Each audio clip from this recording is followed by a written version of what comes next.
that being said, our first invited testimony comes from Sam Padilla from ATX DAO. If you could please come forward.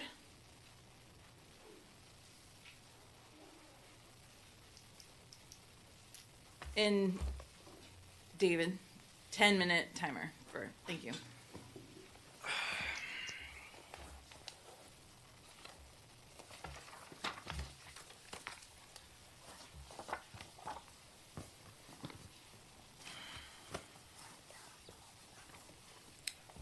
Okay.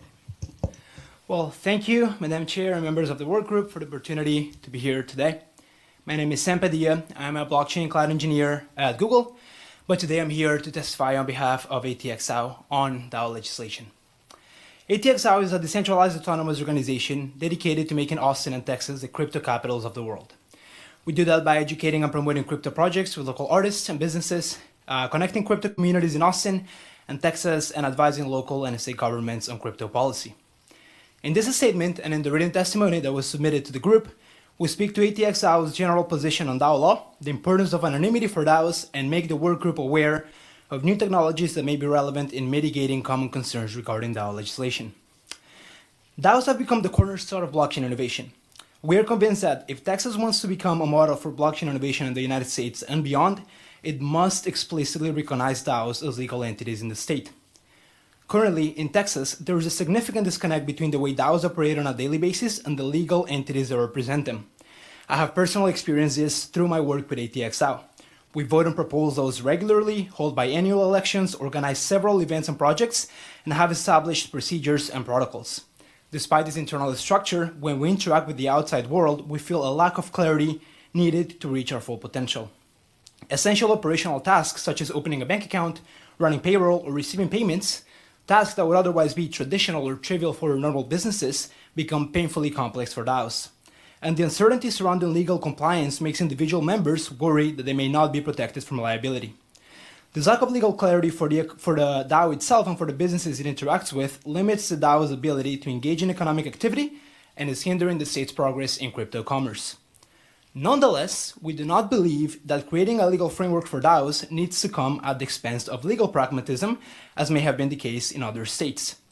Many of the existing legal structures for corporate entities in Texas protect individuals as they engage in business practices and need not be reinvented for Web3. When it comes to DAO legislation, ATX DAO believes that the most impactful approach is to focus on providing legal clarity for DAOs that want to register in Texas and sending a resounding message to the rest of the world that Texas is here and we are open to crypto business. This can be accomplished with small amendments to the existing LLC statute to explicitly encompass DAOs. Some of the specific changes and the rationale are covered in detail in the last section of the written testimony that was submitted to the group. I would now like to direct the attention of the work group to two new technologies that directly address frequently cited concerns regarding DAOs. Namely, the concerns of money laundering and of ensuring that the smart contract that codifies the DAO matches its company agreement. The first relevant technology are reusable KYC attestations, which use NFTs as their foundation. NFTs are commonly associated with pictures of monkeys selling for millions of dollars, but at their very core, they're a lot more than that. They represent unique pieces of data on the blockchain, and they can be used to represent ownership of collectibles, or in the case of reusable KYCs, can serve as attestations. Reusable KYCs are a special kind of NFTs that, once created into a given wallet, cannot be sold or transferred. This enables these tokens to be used as a unique attestation of a successful KYC verification, by which a user can later prove that they have already verified their identity. This is a promising technology because users only need to go through the KYC process once, allowing them to remain anonymous while staying compliant. If known illicit activities are identified, the KYC issuer can provide the identity of the wallet owner to law enforcement. The second relevant technology is recording contracts. This technology enables users to capture the intent behind legal contracts, transform it into machine code, and cryptographically link the contract to the system responsible for actually executing it. With this technology, one can be sure that the company agreement remains transparent through the use of readable text while matching the smart contract that governs the DAO on the blockchain. There are, in fact, promising DAOs already pioneering this technology to codify their company agreement. The next key topic that I would like to address is how DAOs operate under the current LLC framework and why anonymity matters under this context. Most DAOs define their membership via the possession of a digital asset. These tokens grant their owners access to community perks and, crucially, the ability to engage in the DAO and vote on key governance decisions. The tokens being used by most DAOs can be transferred in unrestricted and permissionless way on the blockchain. In many ways, this is analogous what the Texas Business Organization Code defines as membership interest. When DAOs operate under the LLC framework, some of their members are listed as true members of the LLC, while the majority of DAO token holders are membership interest assignees. It is important to highlight that, as the LLC statute stands, there is no requirement for an LLC to keep a record of all membership interest assignees. We believe that this established precedent for LLCs should be preserved for DAOs operating under the same framework. As such, the discussion of DAO anonymity focuses on those DAO members who are listed as the members of the LLC in the certificate of formation of the organization. The lack of anonymity for these members inadvertently breaches their right to personal and financial privacy and exposes them and their communities to risks. Today, DAOs use a technology called multi-signature wallets to manage their community treasury. This can be thought of as blockchain joint checking accounts between several leaders of the DAO, with the caveat that it requires a cryptographic quorum to be able to approve transactions. Listed LLC members usually are the founders or leaders of the DAO, which often overlaps with those members sitting on the multi-signature treasury wallet. With basic understanding of blockchain technology, the persons listed as LLC members on the certificate of formation can be matched to the personal wallet addresses on the blockchain, exposing them in ways that they never explicitly consented to. Furthermore, due to the open and public nature of blockchain, the lack of anonymity is a huge security risk. Axie Infinity, a crypto game, was exploited earlier this year for $600 million because one of the game developers was tricked by a targeted fake job posting that enabled attackers to take control of his computer. A DeFi protocol, was hacked last year for over $70 million because the wallet of the admin was compromised. Nexus, a crypto insurance protocol, was hacked for $8 million last year because the machine of the CEO was stolen. The list goes on and on.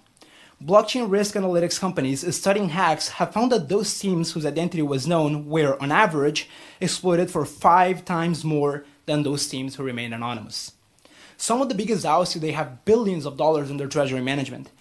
Key members in these organizations must remain anonymous for their personal safety and the safety of their communities. We understand that there exist significant concerns from legislators in regards to DAO anonymity. These risks are real and they need to be mitigated via regulation.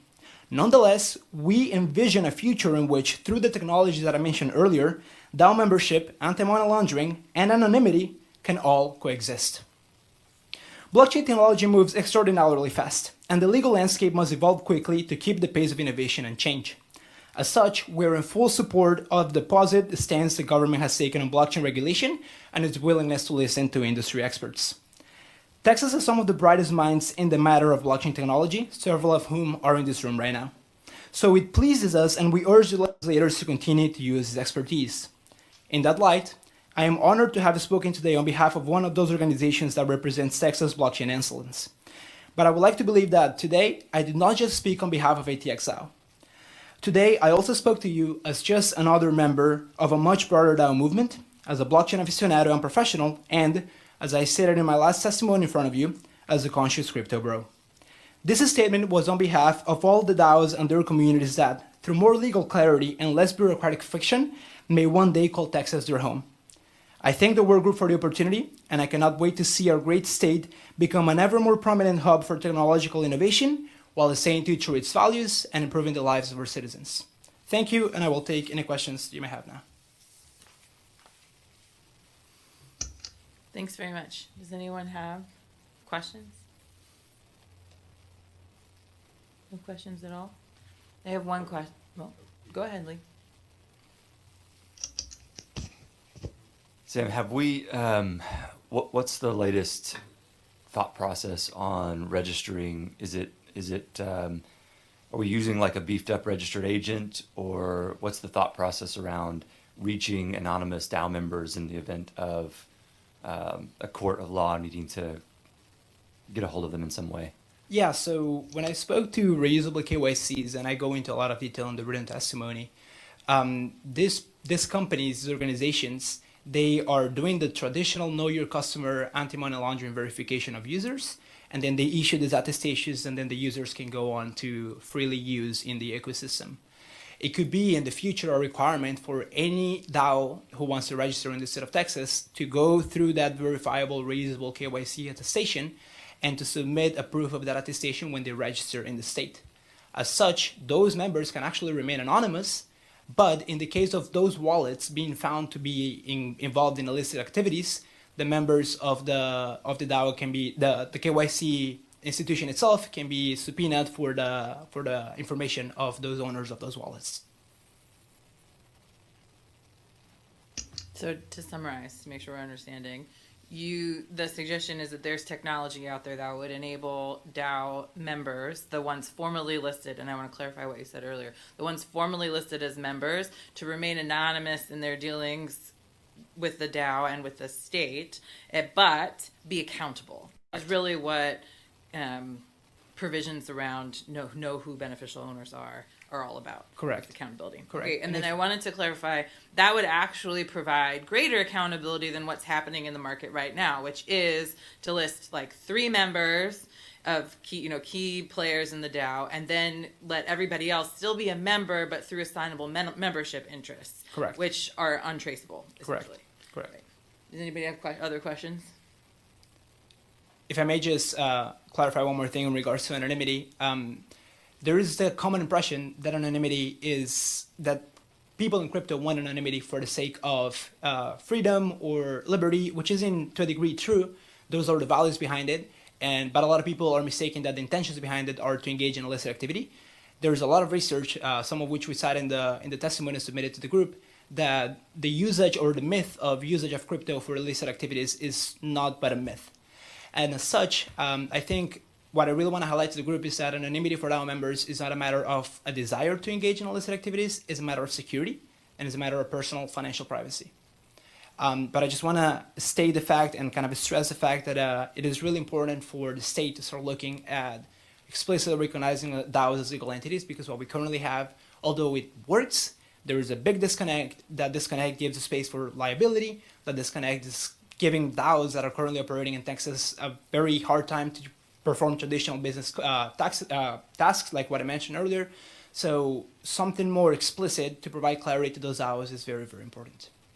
And then follow-up question, but your testimony, I thought, do you want, like other states, I think you referenced other states, do you prefer a mechanism by which there is like a DAO LLC, or do you prefer clarifications to the existing statutes to allow?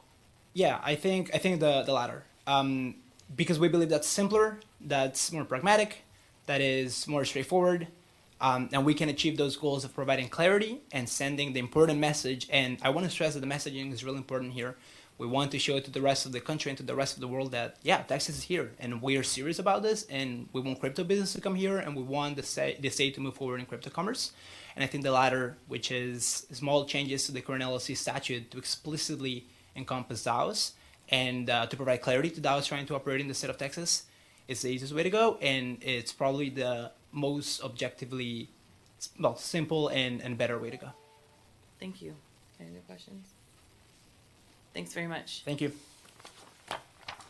Now, if we could hear from Mr. Scott Beck, the CEO of